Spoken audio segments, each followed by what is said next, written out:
नमस्कार दोस्तों, न्याय निगमन की आज हमारी 4th क्लास है और आज की क्लास में हम डिस्कस करने वाले हैं ऑल और नोट का केस, मतलब सभी और कोई नहीं का केस हम आज डिस्कस करने वाले हैं। तो अच्छा सीखने के लिए, समझने के लिए, याद रखने के लिए आपको हमारे साथ लास्ट तक बना रहना होगा। तो स्टार्ट करते हैं। स्वागत है आपका आपके अपने चैनल अरविंद मेवाड़ा क्लासेस में।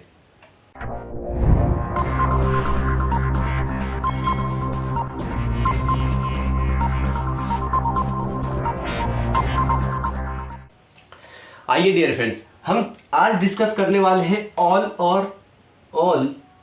और नोट का केस। मतलब यहां पर ऑल और नोट का केस से मतलब क्या है? सभी और कोई नहीं।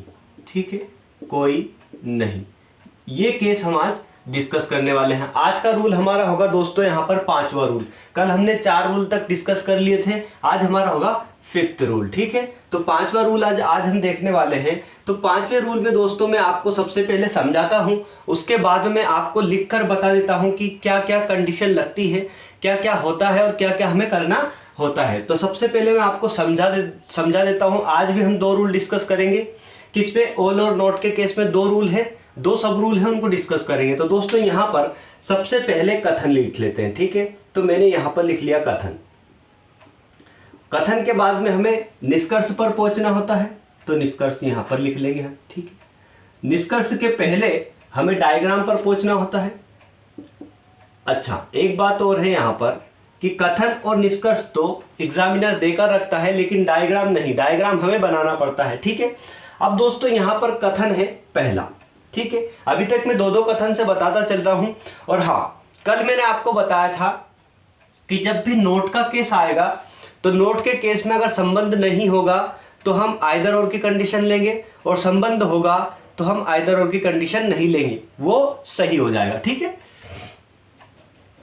चलिए यहां पर कथन देखिए, हमने कथन देख लिया कि कथन क्या है। पहला कथन यहां पर देख लेते हैं। यहां पर सभी ए बी हैं, सभी ए बी है। ठीक है, दूसरा कथन है कोई भी ए सी नहीं है, कोई भी बी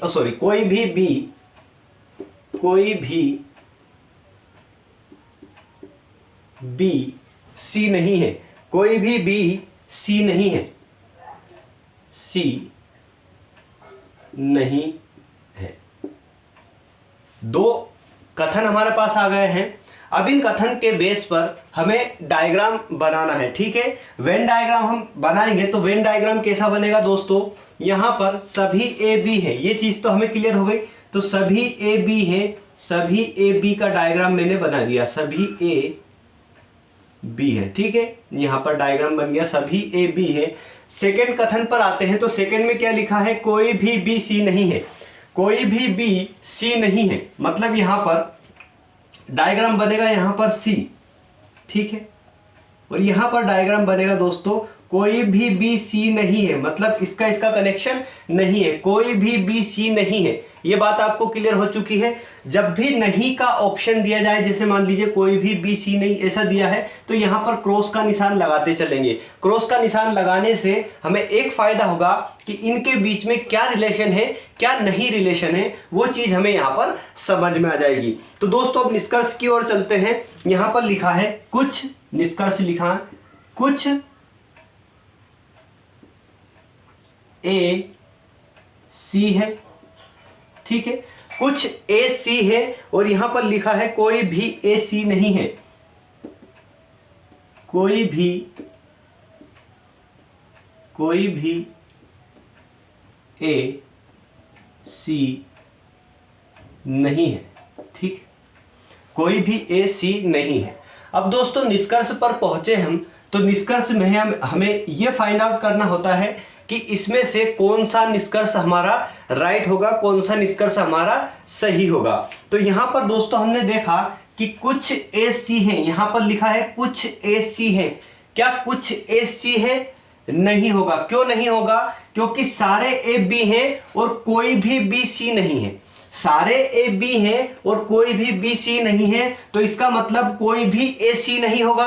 कोई भी ए सी नहीं होगा, और यहां पर कुछ का तो ऑप्शन आना ही नहीं है, क्योंकि यहां पर सभी ए बी हैं और सभी बी, कोई भी बी सी नहीं है। ठीक है, तो अगर यहां पर होता कि कोई भी ए सी नहीं है तो हमारा ऑप्शन सही होता। अब दोस्तों यहां पर लिखा है कुछ ए सी है, मतलब कुछ का ऑप्शन यहां पर गलत, कुछ का ऑप्शन यहां पर गलत। क्यों? क्योंकि अगर हमें यहां पर कथन में कुछ का ऑप्शन दिया जाता तो यहां पर हमारा सही होता। अब डियर फ्रेंड्स सेकंड निष्कर्ष पर चलते हैं। यहां पर लिखा है कोई भी ए सी नहीं है, कोई भी ए सी नहीं है, कोई भी ए सी नहीं है। क्या ये सही होगा? क्या ये सही होगा? कमेंट बॉक्स में बताना, मैं बता देता हूं आपको, ये बिल्कुल सही होगा। क्यों होगा? क्योंकि सारे ए बी हैं और कोई भी बी सी नहीं है। इसका मतलब हुआ कि सारे ए, अच्छा यहां पर देखिए, सारे ए बी है और कोई भी बी सी नहीं है, मतलब ए बराबर बी है तो ए बराबर ए इसको लिख सकता हूं, बी को भी ए लिख सकता हूं, यहां पर क्रॉस कर दिया मैंने सी। तो अब यहां पर क्या हो जाएगा? कोई भी ए सी नहीं है। अब आपको समझ में आ गया? बिल्कुल समझ में आ चुका होगा। तो दोस्तों यहां पर अब आपको एक चीज और यहां पर से कंफ्यूजन हो रहा होगा। कैसा कंफ्यूजन? यहां पर कंफ्यूजन हो रहा होगा कि भैया यहां पर आपने बताया था हमें कि यहां पर कुछ और कोई भी का ऑप्शन आया है, कुछ और कोई भी, मतलब पहले निष्कर्ष में कुछ आया, दूसरे में आया है कोई भी नहीं, मतलब सम और नोट का यहां पर केस आया है। तो सम और नोट, दूसरी कंडीशन क्या है? दूसरी कंडीशन यहां पर यह है कि सब्जेक्ट और ऑब्जेक्ट सेम है, सब्जेक्ट और ऑब्जेक्ट यहां पर सेम है। ठीक है, दूसरी कंडीशन भी क्लियर हो गई। ठीक है, तो क्यों नहीं ये आइदर और की कंडीशन में जा रहा है? क्यों आइदर और की कंडीशन में नहीं जा रहा है? ठीक है, तो दोस्तों ये इसलिए आइदर और की कंडीशन में नहीं जा रहा है कि जो हमारी थर्ड कंडीशन थी आइदर और की, वो यहां पर फुलफिल नहीं हो रही है। क्या थी भैया थर्ड कंडीशन? थर्ड कंडीशन ये थी कि यहां पर ये पहली, दूसरी और ये तीसरी कंडीशन ये थी कि इनके बीच में कोई भी रिलेशन नहीं होना चाहिए, इनके बीच में कोई भी रिलेशन नहीं होना चाहिए, रिलेशन नहीं होना चाहिए। ठीक है, तो यहां पर अब आप ये सोच रहे होंगे कि ए और सी के बीच में रिलेशन यहां तो दिया ही नहीं, तो भैया इनडायरेक्टली रिलेशन दिया यहां पर। कैसा इनडायरेक्टली रिलेशन? कि ए बराबर बी हो गया, ए बराबर बी हो गया, और बी को बोला है कि कोई भी बी सी नहीं है, मतलब ये इसके संबंध में है तो ये इसके संबंध में हो गया। ठीक है, मतलब यहां पर दोनों एक दूसरे से संबंधित है, रिलेटेड है, रिलेशन है ए और सी में, इनडायरेक्टली रिलेशन है लेकिन है तो जरूर। ठीक है, इसीलिए ये आइदर और की कंडीशन नहीं बनी। अब आइदर और की कंडीशन यहां पर कैसे बनेगी इस टाइप के जो हमारा क्वेश्चन आता है उसमें, तो आइए आपको बता देता हूं आइदर और की कंडीशन किस टाइप से बनने वाली है। तो चलिए यहां पर देखा हमने, इतनी बात हमारी क्लियर हो चुकी है। अब सेकंड पर चलते हैं। तो दोस्तों अगर मैं आपको यहां पर लिख दूं, कथन क्या है? कथन देख लेते हैं एक बार। सभी ए बी हैं, सभी ए बी हैं। ठीक है, कोई ए सी नहीं है, कोई भी ए, कल भी यही देखा था हमने, कोई भी ए सी नहीं है। ठीक है, अब ये डायग्राम भी हमारा गलत होगा, ये डायग्राम नहीं बनाएंगे। ठीक, निष्कर्ष क्या निकलेगा? तो निष्कर्ष में यहां पर कुछ बी सी है, कुछ बी सी है, यहां पर लिख दिया हमने कुछ बी सी है, यहां पर क्रॉस नहीं आना है, यहां पर भी नहीं आना। ठीक है, अब यहां पर कोई भी बी सी नहीं है, कोई भी बी सी नहीं है। क्वेश्चन वही है, सिर्फ यहां पर कथन में यहां पर चेंजेस हुआ है। कथन में कहां चेंजेस हुआ है? सेकंड वाले कथन में चेंजेस हुआ है, तो हमारा पूरा का पूरा क्वेश्चन चेंज हो जाएगा। कैसे हो जाएगा? चलिए यहां पर डायग्राम देखते हैं। तो डायग्राम मैंने बनाया दोस्तों, सभी ए बी हैं, सभी ए बी हैं, सभी ए बी है, ये बात आपको क्लियर हुई। अब इसने क्या बोला है? कोई भी ए सी नहीं है, कोई भी ए सी नहीं है, मतलब यहां से जाएगा अब कोई भी ए सी नहीं है। बात यहां पर क्लियर हुई दोस्तों। सभी ए बी हैं, कोई भी ए सी नहीं है, सभी ए बी हैं, कोई भी ए सी नहीं है। ठीक है, तो कोई भी ए सी नहीं का मतलब क्या हुआ? हमने ए से लाइन खींची, लाइन ड्रॉ की, तो सी तक और क्रॉस का निशान लगा दिया। ठीक है, ये यहां तक बात क्लियर हुई, हमारा डायग्राम बन गया, वेन डायग्राम बन गया। अब आते हैं निष्कर्ष पर। तो निष्कर्ष देखेंगे कैसे हैं और किस तरीके से हम इसको सॉल्व करते हैं। ठीक है, यहां पर फर्स्ट निष्कर्ष है कि कुछ बी सी हैं, कुछ बी सी हैं। तो यहां पर कुछ बी सी होंगे क्या, कुछ बी सी होंगे क्या, क्यों नहीं होंगे, अब यहां पर समझिए दोस्तों। अब आप यहां पर आपको कंफ्यूजन होगा। सारे ए बी हैं, ठीक, सारे ए बी हैं, लेकिन यहां पर इसने बोला है कि कोई भी ए सी नहीं है, कोई भी ए सी नहीं है, ठीक है। सारे ए बी हैं, यहां पर कोई भी ए सी नहीं है। तो यहां पर माय डियर फ्रेंड्स कि सी जो है वो हमारा ए से रिलेशन रखता है, बी से इसका कोई नाता रिश्ता नहीं है। क्यों नहीं है, क्योंकि यहां पर उसने सिर्फ ए के बारे में बोला है सी से, ना कि बी के बारे में बोला है, ठीक है। यहां पर ए और सी का संबंध है, ना कि ए और सी और बी और सी का, ठीक है। इतनी बात क्लियर हुई। तो दोस्तों बी कुछ का यहां पर संबंध नहीं होगा, मतलब कुछ भी गलत होगा, ठीक है, कुछ भी गलत होगा। भी क्यों बोला, अब यहां पर कोई भी बी सी नहीं है, ये भी गलत होगा। क्यों होगा, क्योंकि जब हमने पिछला क्वेश्चन जो किया था अभी, उसमें ये बोला था कि सारे ए बी हैं और कुछ कोई भी बी सी नहीं है, कोई भी बी सी नहीं है, मतलब इसका इससे संबंध था। तो ये ए बराबर बी हो गया था, तो ए को बी के बराबर लिख दिया था, तब जाकर हमारा बी को ए के बराबर लिख दिया था, तब जाकर हमारा ए से संबंध सी से संबंध हो गया था। लेकिन यहां पर क्या किया जाए, अगर वो बोलता दोस्तों कि बी जो है वो सी नहीं है, बी जो है वो सी नहीं है, तो हमारा ये यहां पर ये सही हो जाता, ये सही हो जाता, ठीक है।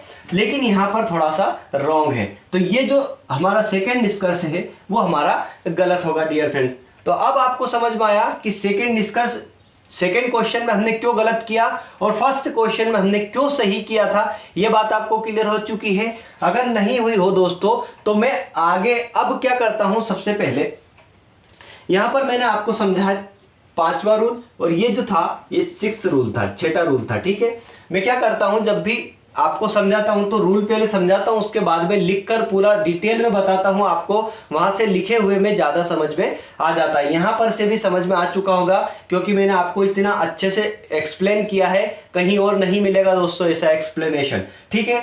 तो दोस्तों अब मैं आपको बताता हूं कि वो जो हमने इतना सारा तामझाम किया है, इसका आखिरकार है क्या, कैसा लिखा है, कैसे लिखा है, और क्या संबंध है, क्या संबंध नहीं है, ठीक है। सारी की सारी चीजें मैं लिखकर यहां पर आपको रख देता हूं, आपके लिए बहुत ज्यादा सुविधा हो जाएगी। तो चलिए आइए फ्रेंड्स, आपके सामने सारी की सारी चीजें मैंने यहां पर क्लियर कर दी है। सेकंड जो हमने बताया था 6 जो हमारा रूल था, उसमें मैंने आपको ये नहीं बताया था, सिर्फ ये बताया था कि दोनों आपस में गलत हो जाते हैं। उसके बाद में मैंने आइदर और की कंडीशन में 2-3 रूल है वो बताए भी थे, तो यहां पर क्लियर कर लेंगे। तो सबसे पहले देखिए दोस्तों, मैंने 5वां जो बताया था 5वां रूल, वो ये था, यदि बाहर वाली वस्तु के साथ, अब बाहर वाली वस्तु कौन सी है, ये बी को बोल रहा है बाहर वाली वस्तु, ये जो बी है ये बाहर वाली वस्तु हो गई, इसको बाहर वाली, आउटर जो हमारी वस्तु है ये आउटर हो गई, ठीक है। इनर ए हो गई, और तीसरी जो अलग ही थी वो तीसरी वस्तु सी हो गई, ठीक है।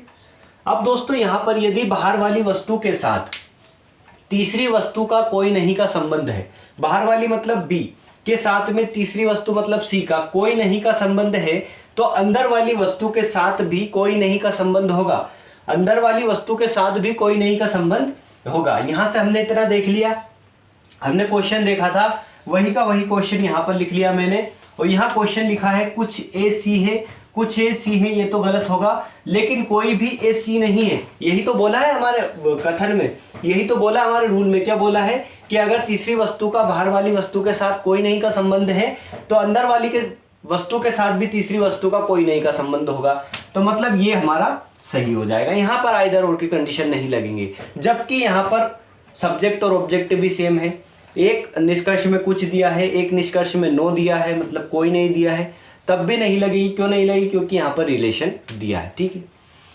अब यहाँ पर दोस्तों आते हैं 6 नंबर के, तो यहाँ लिखा है यदि अंदर वाली वस्तु का, अंदर वाली वस्तु मतलब ए, तीसरी वस्तु के साथ कोई नहीं का संबंध हो, तो कोई नहीं का संबंध हो तो बाहर वाली वस्तु तीसरी वस्तु के साथ कुछ इस तरह से संबंध रखती है। किस तरह से, यहाँ पर सम दिया है पहले निष्कर्ष में और दूसरे में दिया है नो, मतलब यहाँ पर दिया है नो, ठीक है। निष्कर्ष की बात हो रही है दोस्तों यहाँ पर, ठीक है। अब यहाँ पर ये निष्कर्ष हैं दोनों, पहले में सम है, दूसरे में नो है। ये लिखा है यहाँ पर, ये दोनों निष्कर्ष इंडिविजुअली गलत हो जाते हैं तथा यहाँ आइदर और की कंडीशन लग जाती है। तो आइदर और की कंडीशन में कंडीशन क्या क्या होती है आइदर और की लगने की?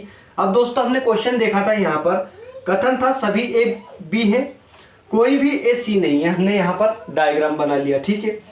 ए से संबंध है तीसरे नंबर का, सी का, ना कि बी से। ए का संबंध है सी से, ना कि बी का, ठीक है। नो का संबंध है ए से, सी का।